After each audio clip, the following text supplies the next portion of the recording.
முக்கியம் முக்கியம் முக்கியம். டெய்லி உங்க டைனிங் டேபிள்ல தேனை வச்சு சும்மா ஒரு ஸ்பூன் தேனை வீட்டுல இருக்கிற எல்லாரும் சாப்பிட்டீங்கன்னாவே அனைத்து பிரச்சனையும் தீந்துரும். உடம்பில் புற்றுநோய் வராது. டிஸ்இன்ஃபெக்ஷன்ல முக்கியமானது தேன். அதே மாதிரி நாட்டு சக்கரை கருப்பட்டி அங்காடியில நிறைய பார்த்திருப்பீங்க. இப்ப ஜீனி வச்சிருப்பீங்க, ஜீனியை நெருப்பு வச்சீங்கன்னா எரியும். டெட் பாடியோட போட்டு கொளுத்தி பாப்பீங்க. பிரேதம் எரிக்கிறப்ப ஜீனி அள்ளி கொட்டுவாங்க. ஒரு 3 சத்தம் மட்டும் தெரிஞ்சுக்கங்க, ஜீனிக்கும் நாட்டு சர்க்கரைக்கும்.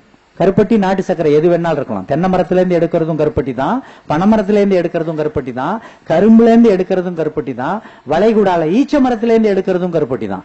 பதனி எது எதுலாம் வருமோ, எதை புளிஞ்சா தண்ணி வருமோ அதெல்லாம் சர்க்கரை செய்யலாம். ஜீனில இரும்பு சத்து 0, சர்க்கரை சத்து அதுல இரும்பு சத்து இல்ல. பாஸ்பரஸ் எரிசத்து ஒரே 1 மில்லிகிராம். கால்சியம்னு சொல்லக்கூடிய சுண்ணாம்பு சத்து 11.4. ஆனா நாட்டு சர்க்கரையில் எவ்வளவு தெரியுமா? சுண்ணாம்பு சத்து 80 மில்லிகிராம். 80. பாஸ்பரஸ் எவ்வளவு தெரியுமா? 40 மில்லிகிராம். இரும்பு சத்து எவ்வளவு தெரியுமா? 12 மில்லிகிராம். அப்ப ஒரு கரண்டி நாட்டு சர்க்கரை டெய்லி சாப்பிட்டாலே இரும்பு சத்திலிருந்து, சுண்ணாம்பு சத்திலிருந்து மூளை வளர்ச்சிக்கு அவசியமான சத்து என்ன? பாஸ்பரஸ். இந்த 3 சத்தும் அபண்டண்டா கிடைக்குதே ஒரு சின்னோண்டு ஒரு கரண்டி கருப்பட்டியில. கருப்பட்டியை எப்படி குடிக்கலாம்? Coffee tea. காப்பி டீங்கிறது ரொம்ப கொடிய பானம் அப்படிங்கிறது ஒரு பக்கம் இருந்தாலும் நீங்க குடிக்கணுங்கிறப்ப காப்பி டீக்கு நான் உங்களுக்கு சொல்லிடுறேன். ஏன்னா ஐயா மாமரம் நிறைய வச்சிருக்காரு. காப்பி குடிக்கணும்னா 2 குடிங்க இப்போதைக்கு. ஒன்னு மாங்கொட்டை இருக்கு இல்லையா, மாங்கொட்டையில இருந்து பருப்பு எடுத்து காய வச்சு பவுடர் பண்ணி டப்பால கொட்டி வச்சுட்டீங்கன்னா, நீங்க எல்லா சீசன்லயும் ஒரு ஸ்பூன் மாங்கொட்டை பருப்பை போட்டு கொதிக்க வச்சு வடிகட்டி நாட்டு சர்க்கரையை போட்டு ஆத்தி சாப்பிட்டீங்கன்னா பிரம்மாண்டமான காப்பி. மாம்பருப்பு காப்பி, சிறுநீரகம், கர்ப்பப்பை, இதுக்கெல்லாம் மெடிசன். அது என்ன ₹1,00,000 எவன் மாம்பழம் சாப்பிடறானோ அவங்ககிட்ட கொட்டையை மட்டும் நீங்க வாங்கிட்டு வந்துருங்க. நீங்க காசு கொடுத்து மாங்கொட்டை வாங்க வேணாம், சாப்பிடறவன் பக்கத்திலே நின்னுங்க, இதுல போட்டிருப்பான்னு சொல்லுங்க. நாவப்பழம் போன சீசன்ல நாங்க செஞ்சிட்டோம், நீங்க செஞ்சு பாருங்க. ஒன்னும் ஹைஜீனிக்ங்கிற பேர்ல அபத்தத்தை செஞ்சுக்கிட்டு இருக்கோம். நாவப்பழத்தை சாப்பிட்டு துப்புறான்ல, அந்த கொட்டையை வாங்கி கழுவி காய வச்சு பவுடர் ஆக்கிட்டீங்கன்னா நாவக்கொட்டை காப்பி பிரம்மாண்டமா உங்க உடம்புல வேலை செய்யும். காப்பின்னா இந்த 2 பயன்படுத்திக்கங்க. வெல்லம் போட்டு ஆத்திக்கங்க. டீ குடிக்கணும்னு ஆசைப்படுத்தீங்களா? மா இலை இருக்கு பாத்தீங்களா, இந்த இலைய ப்ரூன் பண்ணுவாங்க. மாமரம் வச்சிருக்கவங்க ஆஃப் சீசன்ல ப்ரூன் பண்ணணும். அந்த ப்ரூன் பண்ற இலையெல்லாம் காய வச்சு பவுடரா ஆக்கி வச்சுக்கிட்டீங்கன்னா, மா இலைய கொஞ்சம் போட்டு கொதிக்க வச்சு அதை வடிகட்டி அதுல நாட்டு சர்க்கரையை கலந்து சாப்பிட்டீங்கன்னா மேங்கோ டீ. கொய்யா இலைய காய வச்சு பவுடர் பண்ணிக்கிட்டு அதை போட்டீங்கன்னா கோவா டீ. செம்பருத்தி இலைய காய வச்சு போட்டீங்கன்னா செம்பருத்தி இலை ஹைபிஸ்கஸ் டீ. எலுமிச்சை இலை இருந்துச்சுன்னா அதுல கொஞ்சம் போட்டுக்கிட்டீங்கன்னா பிளேவர் என்ஹான்ஸ்மெண்ட், வாசனை நறுமணமா இருக்கும். அப்ப கொய்யா இலை சக்கரை வியாதிக்கு ரத்த கொதிப்புக்கு மருந்து, மா இலை சிறுநீரகம் போன்ற பிரச்சனைகளுக்கு மருந்து, செம்பருத்தி இதயம் போன்ற ஒரு கார்டியோ ரிலேட்டட் டிசார்டருக்கு செம்பருத்தி இலை டீயை சாப்பிடுங்க. அப்ப இதை விட இன்னும் கூட போய் சொன்னா, எந்த இலையை தின்னா செத்து போயிடுவீங்களோ அதை தவிர எல்லாத்தையும் டீ போட்டு குடிக்கலாம்.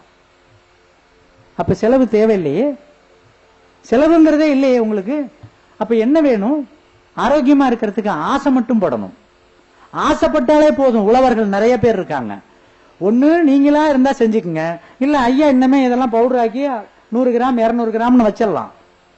ஆர்கானிக் காப்பி கொட்டையை சாப்பிடணும்னு அவசியம் இல்லை. ஏன்னா பாம்பேக்கு ஒரு 5-6 வருஷத்துக்கு முன்னாடி ஆர்கானிக் இதுக்கு போறப்ப தஞ்சாவூர்ல இருந்து ஒரு நண்பர் என்கிட்ட சொன்னார், எனக்கு ஒரு உதவி செய்யணும். அவரு இப்ப குருமூர்த்தி மாதிரி கோகுல் மாதிரி ஆர்கானிக் சாப்பிடக்கூடிய நண்பர்கள், மது அருந்துறவர் சொன்னாரு, நான் நெட்ல பாத்துட்டேன், பாம்பேல ஜெர்மன்ல இருந்து ஒரு கம்பெனி ஆர்கானிக் பிராண்டி கொண்டாந்து விக்கிறாங்க, எனக்கு ஆர்கானிக் பிராண்டி வாங்கிட்டு வாங்குறாரு. இந்த வேலை எல்லாம் நான் வச்சுக்க மாட்டேன். நீ என்னையா நீ இயற்கைன்னு சொல்லிவிட்டு பிராண்டியை பத்தி உனக்கு என்னையா ஆர்கானிக் பிராண்டி இருக்குல்ல, நீ ஆர்கானிக் மார்க்கெட் தானே, நீ வாங்கிட்டு வா அப்படின்னாரு. நம்மளால முடியாது அப்படின்னு. தங்க ஊசின்னு வயிற்றுல குத்திக்க முடியாது. அப்ப அந்த ஆர்கானிக்ங்கிறதுல காப்பி கொட்டையை வச்சு குடிச்சுக்கிட்டு இருக்கோம் இல்லையா, எங்கேயோ யாருக்கோ விளைஞ்ச ஒரு பொருள், அது நாட்டை காடை அழிச்சு நாடாக்கி, அந்த இடம் ஏன் அந்த வெஜிடேட்டிவ் எல்லாம் மலை மேகத்தையே ரிசீவ் பண்ணாது, அந்த டீ இலையெல்லாம். ஆனா இந்த மரங்கள் மலையை ரிசீவ் பண்ணும். இந்த கேனபீஸ் சொல்லக்கூடிய சிவிகை மலையை இறக்கும். ஆனா டீ காபி பயிர்கள் வந்து மலையை இறக்கக்கூடிய மேகத்தை திரட்டாது. சின்ன சின்ன விஷயங்கள் தான். நீங்க டீ தூள் குடிக்கணுமா, இந்த மாதிரி எந்த இலைய வேணாலும் போட்டு குடிச்சு பாருங்க. குடிச்சீங்கன்னா தான் அந்த இன்பம் உங்களுக்கு தெரியும். உங்களுக்கு பட்ஜெட் வேற ரொம்ப குறைஞ்சு போயிடும். பணமே வந்து ஒட்டடை அடைஞ்சிடும். வீட்டுல வச்சீங்கன்னா பணத்தை எடுக்கிறப்ப அதுல கொஞ்சம் ஒட்டடை அடைஞ்சிருக்கும் பழைய காலம் மாதிரி. இப்ப என்னன்னா சூடாவே இருக்கு. பணம் வந்து சுட சுட வெளியே போயிட்டு இருக்கு. பிரிண்ட்ல இருந்து வெளியில போயிட்டு இருக்கு. பணம் மக்கி போய் பணத்தை எடுத்தாலே சளி பிடிக்கணும். அதுல இருக்கக்கூடிய பங்கஸ் போய் பணத்தை தொட்டையா ஒரே தும்மலியா அப்படின்னு சொல்றவன் பணக்காரன். நோய் இருக்கக்கூடாது. பணத்தை பை நிறைய வச்சுக்கிட்டு எதுக்கு பணம்? எதுக்கு பணம்? பணம் என்பது மனிதனை சீரழிக்கின்றது. பணத்திலிருந்து விடுபடுங்கள். தேவை மிக மிக அவசியம். தேவையை பூர்த்தி செய்ய இயற்கை பிரபஞ்சத்தில் நிரம்ப தந்திருக்கிறது. அதான் மகாத்மா காந்தி, இந்த ஒட்டுமொத்த மக்களின் தேவையை இந்த பூவி பூர்த்தி செய்யும், ஆசையை பூர்த்தி செய்யாது எந்த காலத்திலையுமே. உங்க எல்லா தேவைக்கும் இருக்கு. உங்க எல்லா தேவைக்கும் இந்த பிரபஞ்சத்தில் இருக்கு. நீங்க எப்படி வேணாலும் சாப்பிடுங்க. நான் சுடுதண்ணீர் குடிச்சு பழக்கப்படுத்திட்டேன். காப்பி டீ தவிர்க்க வேணாம், குடிங்க. இந்த காப்பி மாங்கொட்டை காப்பி, நாவக்கொட்டை காப்பியை குடிங்க. டீ இதை சாப்பிடுங்க. சின்ன விஷயம் தானே. புரிந்து கொள்வதிலேயே நம்ம வந்து குறைச்சி இது பண்ணணும். இட்லி சாப்பிடணும். இட்லி எப்படி சாப்பிடுறது? நவீனத்துல FAO, food and agriculture organisation, ஜெனீவால இருக்கு இல்லையா, அதுல ஆய்வு பண்ணிருக்காங்க. ஏசியன் கண்ட்ரில இருக்கிற டிஃபன் எல்லாத்தையுமே அங்க கொடுத்து ஆய்வு பண்ணி எந்த டிஃபன் நல்லதுன்னா முதல் பரிசு வந்து இட்லிக்கு தான் கொடுத்திருக்காங்க. நம்ம சாப்பிடுற இட்லிக்கு தான் ஃபர்ஸ்ட் பிரைஸ். ஆனா இட்லி எப்படி இருக்கணும்? நிறைய பேர் இட்லி அரைச்சி மாஸ்டரா இருப்பீங்க. என் வீட்டுல செஞ்சாங்கன்னா அப்படியே பஞ்சு மாதிரி இருக்கும். ஆனா சாப்பிட்டவன் வந்து சிக்கலால இருக்கான், சக்கரை வியாதியோட இருக்கானே. அப்ப உங்க இட்லி பஞ்சா இருந்து என்ன அர்த்தம்? ஏன் சக்கரை வியாதி வந்துச்சு? ஏன் பிபி வந்துச்சு? எளிமையா தெரிஞ்சுக்குங்க. இட்லிக்கு அடிப்படையான பொருள் ரெண்டு. ஒன்னு அரிசி, இன்னொன்னு உளுந்து. நாளையில இருந்து அரைச்சு பாருங்க. அரைச்சு பார்த்துட்டு ஐயாட்ட பதிவு பண்ணுங்க. அந்த அரிசி கைக்குத்தல் அரிசியா இருக்கணும், தீட்டாத அரிசியா இருக்கணும். ஒண்ணு. உளுந்து தோலோட இருக்கணும். அவ்வளவுதான் விஷயம். வெள்ளை உளுத்தம் பருப்பு போட்டீங்கன்னா மாட்டிக்கிட்டீங்கன்னு அர்த்தம். நீங்க பெண்கள், குறிப்பா சின்ன பிள்ளைங்க எல்லாம் குரு மாதிரி, ராஜராஜன் மாதிரி, இந்த மாதிரி சுரேஷ் மாதிரி இருக்கிறவங்க எல்லாம் பாக்குறப்ப இவங்க கூட வீட்டுல சமைக்கலாம்னு நினைக்கிறேன். ஏன்னா என் வயசுல இருக்கிறவங்க வந்து வீட்டுல பெண்கள் சமையல்னு அர்த்தம். இப்ப அடுத்த தலைமுறை வந்து டே காப்பி போட்டியாடா நான் ஏந்திரிக்கலன்னு கேட்கக்கூடிய பெண்கள் இருக்காங்க. இப்ப நாகரிக வளர்ச்சி. அவங்களுக்குள்ள ஒத்து போறப்ப நமக்கு என்ன வருத்தம்? அந்த பிள்ளைகளுக்குள்ளேயே ஒத்து போறப்ப நமக்கு ஒன்னும் வருத்தம் கிடையாது. அப்ப சமைக்கிறவங்க ஆம்பளையோ பொம்பளையோ அதை பத்தி எனக்கு கவலை இல்ல. ஆனா இட்லிக்கு போடணும்னு முடிவு பண்ணிட்டீங்கன்னா கைக்குத்தல் அரிசி, உளுந்து எப்படி இருக்கணும்? தோலோட இருக்கணும். அதுல இன்னொரு புள்ளி வரத்தையும் உங்களுக்கு சொல்லிடுறேன். அந்த உளுந்த 5 மணி நேரம் தண்ணியில முழுக்கி 5 மணி நேரம் தண்ணிக்கு வெளியில எடுத்து வச்சுக்கினே எல்லாம் முட்டிக்கிட்டு முளைக்க ஆரம்பிக்கும். லேசா அந்த அந்த தோல் உடையும், வைத்துக்கிட்டு அப்படி உடைஞ்சு அப்படி முட்டும். அதை அரைச்சிங்கன்னா அந்த உளுந்துல எவ்வளவு ஊட்டச்சத்து இருக்குன்னு விஞ்ஞானிகள் பதிவு பண்றாங்க தெரியுமா? 300 மடங்கு ஊட்டச்சத்து கூட. 3 மடங்கு கிடையாது. 10 ரூபாய்க்கு உளுந்து வாங்கினீங்கன்னா 300 மடங்குன்னா எவ்வளவு? 3000 ரூபாய் மதிப்புக்கு ஊட்டச்சத்து. Designer food.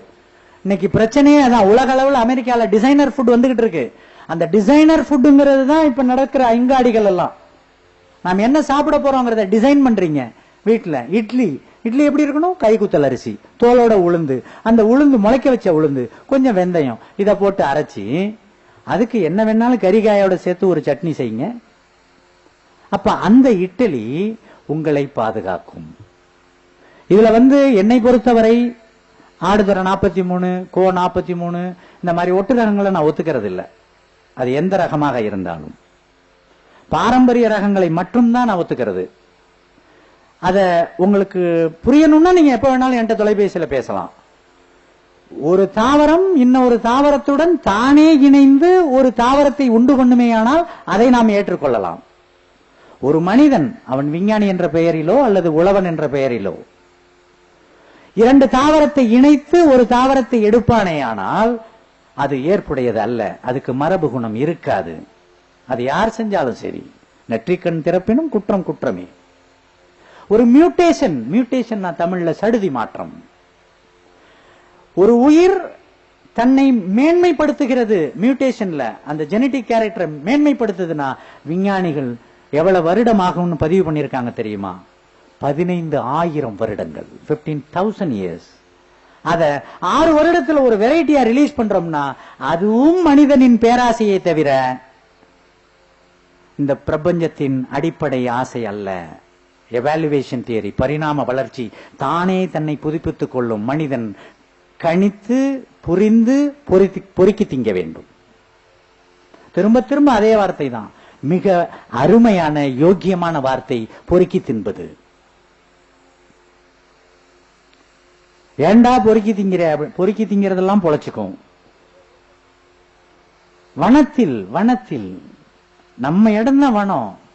வனம்னா என்னமோ 100 ஏக்கர் வாங்கிட்டு போறதுன்னு இல்ல. நீங்க வீட்டுல இருக்கிற வீடு இல்ல, உங்க வீட்டுல கொல்லப்பக்கம் தெரு பக்கம் அல்லது பிளாட்ல இருந்தா தொங்கு தோட்டம், horizontal garden, vertical garden, hang garden, இப்படி நிறைய இருக்கு. மாடி தோட்டம் என்ன வேணாலும் செஞ்சுக்கலாம். சின்ன சின்ன சின்ன விஷயங்கள் தான். பிரண்டை, கோவக்காய், ஆவக்காய், தினசரி பூசணிக்காய் சாப்பிட்டீங்கன்னாவே உங்களுக்கு எந்த வியாதியும் வராது. அதுவும் கோடை காலம் பூசணிக்காய். நான் நகைச்சுவையா சொல்றது உண்டு, மூந்தன் மாதிரி இருக்கக்கூடிய பிராமணர்கள் பத்திரமா வீட்டுக்குள்ள எடுத்துட்டு போயிடுவாங்க. தமிழம் பூரா ரோட்ல போட்டு உடப்பான், திஷ்டி கழிக்கிறானா. ஒரு கழுத்து இவ்வளவு கூட தூக்கறதுக்கு கட்டடம் இருக்காது, அதுக்கு பாத்தீங்கன்னா அந்த கட்டடமே உழுவுற அளவுக்கு ஒரு பூசணிக்காவை கட்டியிருப்பான். பூசணிக்காய டெய்லி வாங்கி இவ்வளவு நீட்ட பூசணிக்காய மிக்சியில போட்டு அடிச்சு கொஞ்சம் தண்ணியை ஊத்தி அடிச்சு வடிகட்டி தேன் கலந்து காலையில சாப்பிடுங்க. இந்த கோடையில் இருக்கின்ற எந்த வியாதியும் வராது. சின்ன சின்ன விஷயங்கள். உணவு மருந்தாக இருக்க வேண்டும். அந்த உணவு தான் உடலை வளர்க்கும். உடல் தான் நுண்ணுடலை உள்ளுக்குள்ள வச்சிருக்கு, மைண்டுங்கிறது. என் பிள்ளை சரியா நல்லாதாங்க படிக்கிறான், சரியா நினைப்பு வர மாட்டேங்குது, நல்லாதாங்க எல்லா வேலையும் செய்யறான், ஆனா சோர்ந்து சோர்ந்து போயிடறான். என்ன காரணம்? உணவில் குறைபாடு. காலில் போடுற செருப்புக்கு கொடுக்கிற முக்கியத்தை நம்ம வயிற்றுக்குள்ள போடுற உணவுக்கு தர்றதில்ல. செருப்பு எந்த செருப்பு வேணாலும் வாங்குறதில்ல. நைக்கி தான் வேணும், பூமா தான் வேணும், வாட்ச் இந்த பிராண்டு தான் வேணும், கார் இந்த பிராண்டு தான் வேணும். ஆனா என்ன இருக்கு? பஜ்ஜி இருக்கு, அதுல 2 கூடு வாங்கி உள்ளதில் இருக்கு. அப்படின்னாவே என்ன அர்த்தம்? 108 கூப்பிட போறீங்கன்னு அர்த்தம். 108 வந்தவொடனே லபோதிபம் அடிச்சுக்க கூடாது, சந்தோஷமா செத்து போயிடணும். 108க்கே கூப்பிடாதீங்க யாரும். அங்க போய் சாகிறத வீட்லயே செத்து போயிடலாம் இல்லையா? 108 சொல்றது நீங்க எல்லா தப்பும் பண்ணி சாகரத்துக்கு 1 மணி நேரத்துக்கு முன்னாடி போய் பொழைக்க வைக்கிறதுக்கு பேரு தீர்வு அல்ல. உங்க வீட்டில் இருக்கிற எல்லாருடைய உயிரும் உடலும் உங்கள் பொறுப்பில், உங்கள் கையில் இருக்கு. அதில் ஒவ்வொரு வேளையும் ஒவ்வொரு நிமிடமும் விழிப்புணர்வோடு இருந்து இயற்கை உழவர்களை பாதுகாத்து இயற்கை உணவை உண்டு இயற்கை வாழ்வியல் வாழ்ந்தால் உழவு என்பதும் வாழ்க்கை என்பதும் இன்பமயமானது. நண்புங்கள் நண்பர்களே, சகோதர சகோதரிகளே, நம் சமூகம் நம்மை மட்டும் நம்பி இருக்கிறது. நம் எதிர்காலம் நாம் நினைத்தால் மலரும். நினைப்போம், இன்றிலிருந்து குறைந்தபட்ச செயலில் இறங்குவோம். வாருங்கள், அனைவரும் செயல்படுவோம். நன்றி, வணக்கம்.